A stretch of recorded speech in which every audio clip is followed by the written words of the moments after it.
আপনার মধ্যে sense of humour বা রসবোধ আছে কি না এই বিষয়ে ছোট্ট একটি টেস্ট হয়ে যাক। প্রিয় দর্শক শ্রোতা, আসসালামু আলাইকুম এবং অফুরন্ত শুভকামনা সবার জন্যে।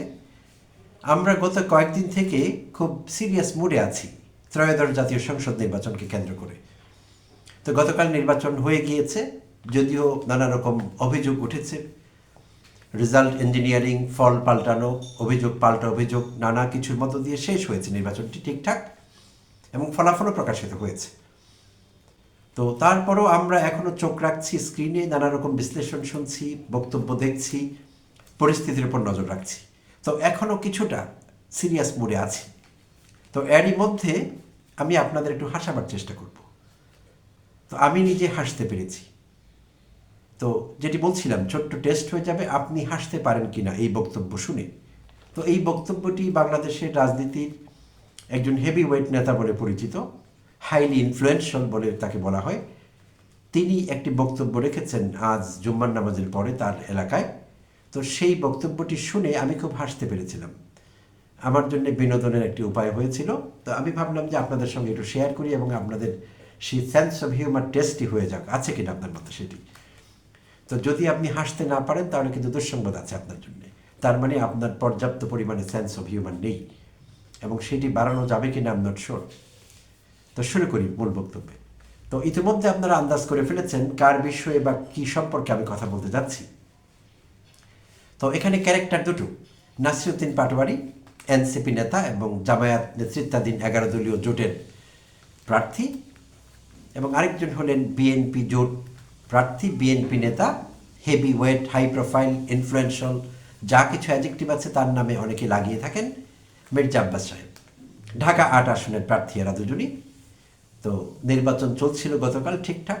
দুপুর 12টার দিকে আমরা যে দৃশ্যটি দেখলাম, পুরো বাংলাদেশের মানুষ দেখলাম, নাসিরউদ্দিন পাটোয়ারি সাংবাদিকদের সঙ্গে কথা বলছিলেন। তো সেখানেই সেনাবাহিনীর সদস্য এবং আইন শৃঙ্খলা রক্ষাকারী বাহিনীর উপস্থিতিতেই তার উপর বলতে গেলে এক ধরনের হামলা হয়েছিল এবং সেই হামলাটি করেন মির্জা আব্বাস সাহেবের লোকজন।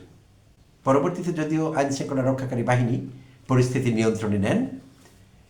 তো তারপর থেকেই কিন্তু অভিযোগ উঠছিল মির্জা আব্বাসের বিরুদ্ধে যে তার লোকেরা সশস্ত্র পাহারায় বা যে কোনোভাবেই হোক নির্বাচনী সিচুয়েশন ম্যানিপুলেট করবার চেষ্টা করছে বা কারচুপি করবার চেষ্টা করছে। এই অভিযোগটি কিন্তু উঠেছিল নাসিরউদ্দিন পাটোয়ারির পক্ষ থেকে এবং তার যারা ভক্ত অনুসারী তাদের পক্ষ থেকে।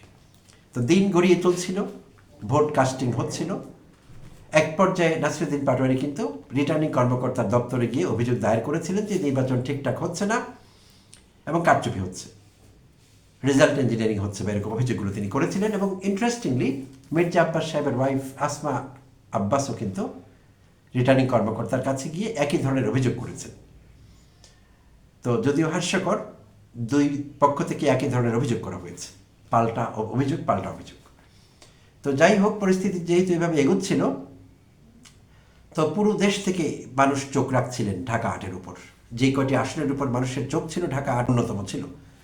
আর এটি শুধু কালকের জন্য না, আমরা কয়েকদিন আগে থেকেই দেখছিলাম নাসিরউদ্দিন পাটোয়ারি এবং মির্জা আব্বাসের বাকযুদ্ধ।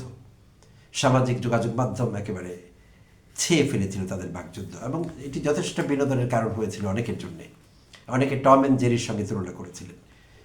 তো যাই হোক, তো যা কিছু হয়ে গেল তাতে করে বিশেষভাবে নাসিরউদ্দিন পাটোয়ারির ভক্ত সমর্থকরা একটি সিদ্ধান্তে এসেছিলেন যে অন্তত রেজাল্ট ইঞ্জিনিয়ারিংয়ের শিকার হয়েছেন তারা। কারণ বেশ কিছু কেন্দ্রের ফলাফল গণনা হয়েছিল, কিন্তু গণনার পরও ফলাফল প্রকাশ করা হচ্ছিল না। তো তাতে করে তাদের শিবিরে উৎকণ্ঠা দেখা দেয় যে নিশ্চয়ই ইঞ্জিনিয়ারিংয়ের শিকার হয়েছে আমরা, ফলাফল গোনা হয়ে গেছে ভোট, কিন্তু ফলাফল কেন প্রকাশ করা হচ্ছে না। তো এইটি উদ্বেগ উৎকণ্ঠার জন্ম দিয়েছিল তাদের মধ্যে, নাসিরউদ্দিন পাটোয়ারির শিবিরে। এটি আমরা জানতে পেরেছিলাম, সব মাধ্যমে কিন্তু এটি চাউর হয়েছিল যে মির্জা আব্বাস প্রভাব বিস্তার করে তার লোকেরা ফলাফল পাল্টাবার চেষ্টা করছে। তো এইটি সারা দেশের মানুষই জেনেছেন গতকাল।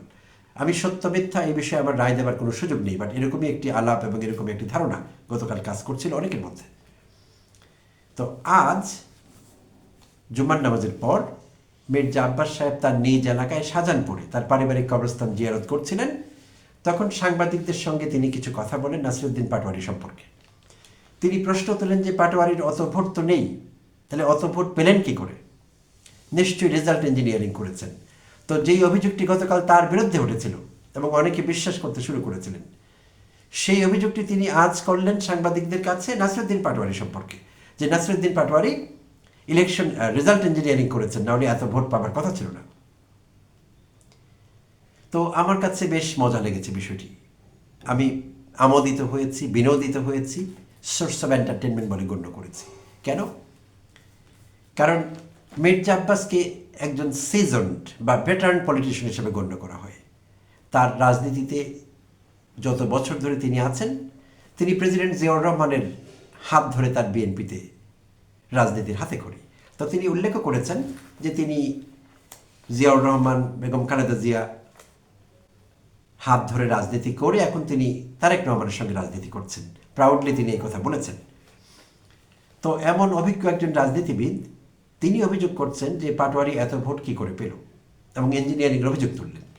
তো তার এই অভিযোগ যদি সত্যি হয় যে পাটোয়ারি ইঞ্জিনিয়ারিং করেছেন, তাহলে পাটোয়ারি বয়সে তরুণ, একেবারেই অনভিজ্ঞ, রাজনীতিতে পূর্ব অভিজ্ঞতা নেই এমন একজন তরুণ কি করে এত আইন শৃঙ্খলা রক্ষাকারী বাহিনী সব কিছু একেবারে জায়গায় আছে, সব চোখ ওখানে আছে, সিসিটিভি ক্যামেরা আছে, সব কিছুকে এড়িয়ে কোন কৌশলে নাসিরুদ্দিন পাটোয়ারি ইঞ্জিনিয়ারিং করলেন সেখানে, আর সেই ইঞ্জিনিয়ারিংয়ে তার ফলাফল বাড়িয়ে নিলেন, তার পক্ষে নিয়ে গেলেন।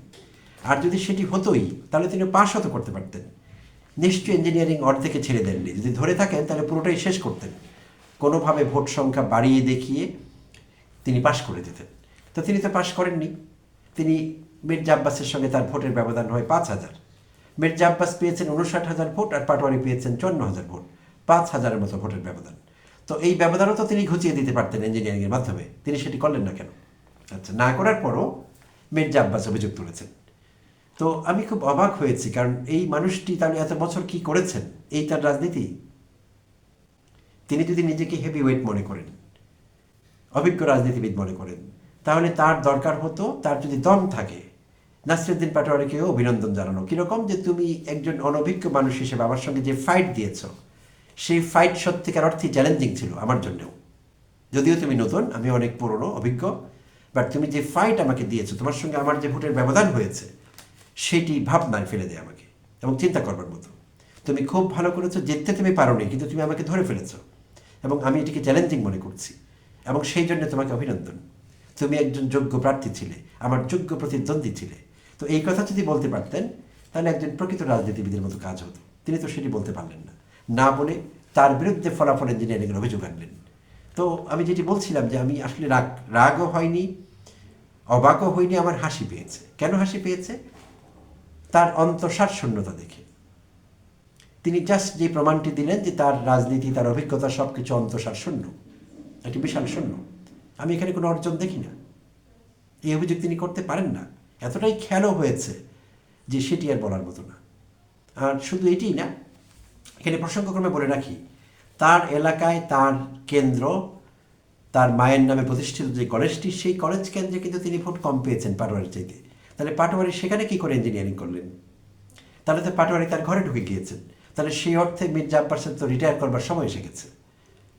তো তার রিটায়ার করলে বোধহয় ভালো হতো, আর না হলে ভবিষ্যতে তিনি আরও বিপদে পড়বেন। আজকে পাটোয়ারি, পরের দিন চৌধুরী, তারপর দিন অন্য কেউ আসবে, তাকে ঝামেলায় ফেলে দিবে। তো এই দুশ্চিন্তা আমাদের করতেই হয়। তো এখানে তার অভিজ্ঞতার কোনো প্রমাণ পাওয়া গেল না, তার বয়োজ্যেষ্ঠতার, তার রাজনীতিতে সিনিয়রিটির কোনো প্রমাণই আসলে পেলাম না। খুবই খেলো একটি অভিযোগ তিনি করলেন। আর অবশ্য এটি আমার চাওয়াও তার কাছে অন্যায়, কারণ আমরা দেখেছি তারেক রহমান তখন বাংলাদেশে ফিরে আসেননি। তিনি প্রতিদিন বেফাস মন্তব্য করছিলেন অন্তর্বর্তীকালীন সরকার সম্পর্কে, অধ্যাপক ইউনূসকে আক্রমণ করে, জুলাই যোদ্ধাদের ছোট করে, জুলাই অভ্যুত্থানকে তুচ্ছ করে যা তা বলছিলেন তিনি। এবং এক পর্যায়ে তারেক রহমানকে বোধহয় লন্ডন থেকে ইন্টারভিন করতে হয়, এবং কয়েকদিন চুপ ছিলেন তিনি, একদম চুপ। হঠাৎ করে তার বক্তব্য বন্ধ হয়ে গেল। কেন এমন বক্তব্য তিনি রাখছিলেন যেটি বিএনপিকে দল হিসাবে বিপদে ফেলে দিচ্ছিল। তো এইটি কোনো ভালো ফলাফল বয়ে আনে না আসলে। যারা নিজেদের অভিজ্ঞ বলে দাবি করবেন, ভেটারান, সিজন্ড এইসব উপাধি চাইবেন নিজের নামের সঙ্গে, তাদেরকে আচরণের সেই প্রমাণটি কিন্তু দিতে হবে। আর আচরণ যদি উল্টোটি হয়, তাহলে তার যত অ্যাডজেক্টিভ, যত যোগ্যতা, যত কিছুই বলা হোক, সব কিছু প্রশ্নের মধ্যে পড়ে, প্রশ্নবিদ্ধ হয়। তো এই বিষয়টি মির্জা আব্বাস সাহেব সব অন্য অভিজ্ঞ রাজনীতিবিদরা যদি আমলে নেন, তাহলে সবার জন্য ভালো। ধন্যবাদ প্রিয় দর্শক। ভালো থাকবেন, কথা হবে আবারও অন্য কোনো এপিসোডে।